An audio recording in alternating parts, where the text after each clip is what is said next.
ప్రస్తుతం సినిమాలకు సంబంధించిన ఒక చర్చ జరుగుతున్నది. గతంలో ఏడాదికోసారి శివరాత్రి నాడు ప్రత్యేక షోలు వేసేవాళ్ళు సినిమాలకు.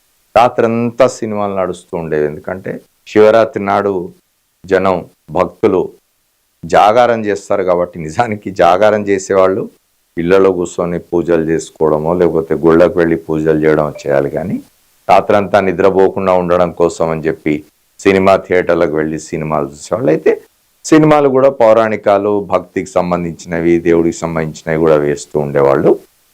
మామూలు సినిమాలు కూడా ప్రదర్శన జరుగుతూ ఉండేది.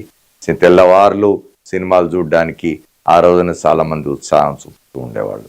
ఇప్పుడు అది మారిపోయి శివరాత్రితో సంబంధం లేకుండా ఎప్పుడు పడితే అప్పుడు సినిమాలు అర్ధరాత్రి అపరాత్రి అని లేకుండా ప్రదర్శనలు ఇవ్వడం, అది కూడా సినిమా విడుదలకు ఒక రోజు ముందు ఇట్లాంటి షోలు వేయడం, ఆ షోలకు టికెట్ల ధరలు ఇబ్బడి ముబ్బడిగా పెంచుకోవడం అనేది సాధారణంగా జరుగుతున్నది. అయితే ఈ మధ్య దాని మీద పెద్ద చర్చ జరుగుతుంది. ఎందుకంటే ఇటీవల వచ్చిన ఒక సినిమాకు సంబంధించి ఆ సినిమా హీరో థియేటర్కు ఊరేగింపుగా వెళ్ళడం వల్ల జరిగిన తొక్కిసలాటలో ఒక మహిళ చనిపోవడం, ఒక బాలుడు సీరియస్గా గాయపడి ఆసుపత్రిలో ఉండడం కారణంగా ఈ చర్చ పెద్ద ఎత్తున జరుగుతున్నది. నిన్న హైకోర్టు మళ్ళీ ఒక సినిమా గేమ్ చేంజర్ అనే సినిమాకి ప్రత్యేక షోలు అనుమతించడాన్ని తప్పుబడుతూ చేసిన వ్యాఖ్యలు ప్రధానంగా మాట్లాడుకోవాలి. ఒక వ్యాఖ్య వాళ్ళు చెప్పింది ఏమిటి అంటే, అసలు ఈ తెల్లవారుజాము 4 గంటలకు రాత్రి 2 గంటలకు సినిమాల ప్రదర్శనలు ఏమిటి, అసలు రాత్రి 12 తర్వాత సినిమా థియేటర్లు పబ్బులు బంద్ చేసుకోవాలి అనేది హైకోర్టు అబ్జర్వేషన్. అదే కాకుండా 16 సంవత్సరాల లోపు పిల్లల్ని సినిమాలకు ఎట్లా అనుమతిస్తారు, అది కూడా రాత్రి 12 గంటల తర్వాత పిల్లలు సినిమాలు చూడడం ఏమిటి అనేది. ఈ రెండు కూడా తప్పనిసరిగా సమాజం తప్పనిసరిగా ఆలోచించాల్సిన విషయాలు ఈ రెండు కూడా. ఎందుకంటే ఇటీవలనే జరిగిన ఈ సంఘటన, ఇంతకుముందు చెప్పుకున్నట్టుగా ఆ సంఘటన తర్వాత, మహిళ మృతి తర్వాత శాసనసభ వేదికగా ముఖ్యమంత్రి ప్రకటించినారు బెనిఫిట్ షోలు ఉండవు, సినిమా టికెట్ల ధరల పెంపు ఉండదని. మరి దానికి విరుద్ధంగా బెనిఫిట్ షో అనకుండా స్పెషల్ షోల పేరిట హోంశాఖ కార్యదర్శి ఉత్తర్వులు ఎట్లా జారీ చేస్తారు అంటే, శాసనసభలో ముఖ్యమంత్రి గారు మాట్లాడిన దానికి హోంశాఖ కార్యదర్శి ఎటువంటి విలువ ఇవ్వరా? ముఖ్యమంత్రి మాట్లాడినారు, అది శాసనసభ వేదికగా మాట్లాడినారు. ఆయన మాటల్ని ఖాతరు చేయకపోవడం అవుతుంది. నిజానికి హోంశాఖకు శాసనసభ వ్యవహారాలకు సమన్వయం లేకపోయింది అని ఈ పిటిషన్ వేసిన వాళ్ళు, అంటే ఈ స్పెషల్ షోలు అనుమతించకూడదు, సినిమా టికెట్ల ధరలు పెంచకూడదు అని చెప్పి పిటిషన్లు వేసిన వారి తరఫు న్యాయవాదులు మాట్లాడుతూ, శాసనసభలో ముఖ్యమంత్రి చేసిన ప్రకటన ఎట్లా హోంశాఖ కార్యదర్శికి తెలియలేదు అని మాట్లాడుతున్నారు. తెలియకుండా ఎట్లా ఉంటుంది?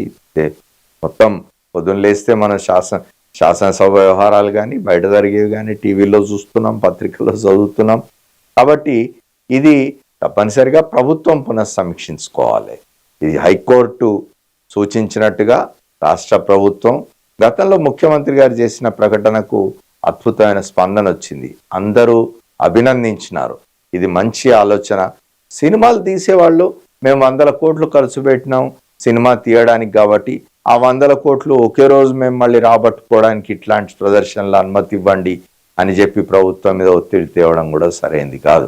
మీరు బడ్జెట్ నిర్ణయించుకోండి. సినిమాలు ఇవాళ పోయి ఒక పాట తీయడానికి విదేశాలకు వెళ్తూ ఉంటారు, అవసరం లేదు. భారతదేశంలో మన రాష్ట్రంలోనే విదేశాలను తలదన్నే సినిక్ బ్యూటీ ప్లేసెస్ ఉన్నాయి.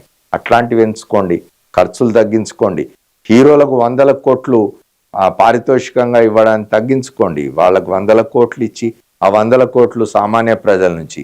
ఇట్లాంటి సినిమాలకు వెళ్ళేవాళ్ళు, ఈ అర్ధరాత్రి అపరాత్రి సినిమాలకు వెళ్ళే వాళ్ళలో చాలామంది మధ్యతరగతి, దిగువ మధ్యతరగతి, పేద ప్రజలు ఉంటారు.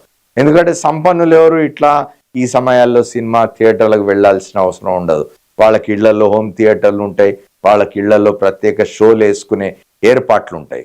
కాబట్టి సామాన్య ప్రజలకు ఇబ్బందికరంగా తయారైంది. సామాన్య ప్రజలను ఆర్థికంగా దెబ్బతీసే విధంగా సినిమా రేట్లు ఉంటున్నాయి, సినిమా టికెట్ల రేట్లు ఉంటున్నాయి.